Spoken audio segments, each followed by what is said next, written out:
Аргентинага аттанганда медаль менен келүүнү убадалаган Элмирбек Садыров сөзүн иш жүзүндө далилдеп өлкө куржунуна күмүш байге алып келди. Садыров килем үстүнө 60 кг салмакта күч сынашты. Ал алгачкы беттешти Жаңы Зеландиянын балбанын 9-0 эсебинде жеңип, экинчи беттешинде мексикалык Мигель Анхелди 9-6 эсебинде утуп алды. Муну менен Садыров финалга чыгып, алтын байге үчүн грузиялык Георгий Чиквитадзе менен күч сынашты. Беттештин жүрүшүндө грузиялык балбан 9 упай алып, 9-0 эсеби менен жеңүүчү болсо, биздин балбан байгелүү экинчи орунга татыды. Муну менен өлкө куржунунда 5 медаль топтолду. Күмүш медальдардын ээси суучул Денис Петрашов, балбан Элмирбек Садыров, фехтование боюнча мелдеште Хасан Баудунов, командалык мелдеште болсо коло медальдарга Хасан Баудунов жана дзюдочу Султан Жеңишбеков ээ болгон.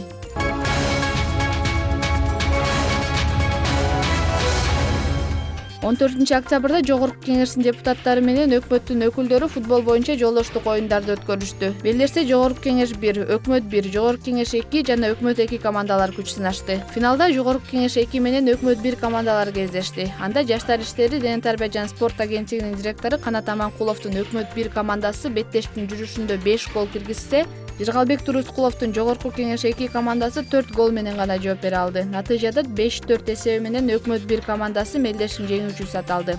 3-чү орун үчүн беттеште спикер Дастанбек Жумабековдун Жогорку Кеңеш 1 командасы 8-3 эсеби менен Ички иштер министрлигинин орун басары Курсан Асановдун баштоосундагы Өкмөт 2 командасын утуп алды.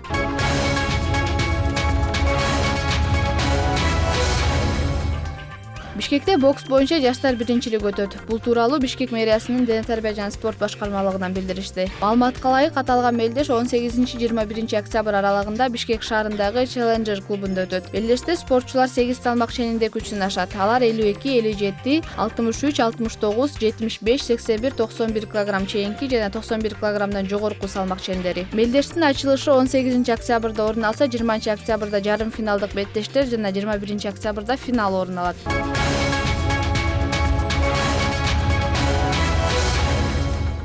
Күрөш боюнча дүйнө чемпионатында кыз келиндер арасындагы күрөштө өлкө намысын Мээрим Жуманазарова менен Айпери Медет кызы коргойт. Венгриянын Будапешт шаарында 20 октябрда спорттук күрөштөр боюнча дүйнө чемпионаты старт алат. Анда кыз келиндер арасындагы күрөштө жалпы 10 комплект медаль ойнотулат.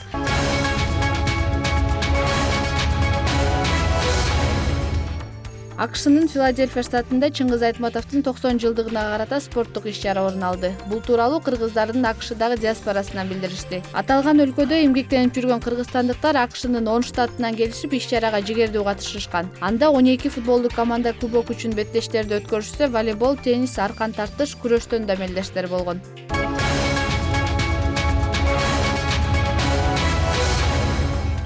Жеңил атлетика боюнча Олимпиаданын 8 жолку чемпиону ямайкалык Усейн Болт эми футбол ойной баштады. Ал 12 октябрда Австралиянын Central Coast Mariners клубунун катарында Макаркур South West United клубуна каршы беттеш өткөргөн. Анда Болт негизги курамда оюн көргөзүп, 57 мүнөттө биринчи голун киргизип, эсеп санын 4-0 менен жыйынтыктаган. Дүйнө жүзүндөгү номер 1 жөөгүлүк футболдо да алдына эч кимди салбаса керек. Эми ал эң ылдам чуркаган футболчу катары тарыхта калчудай.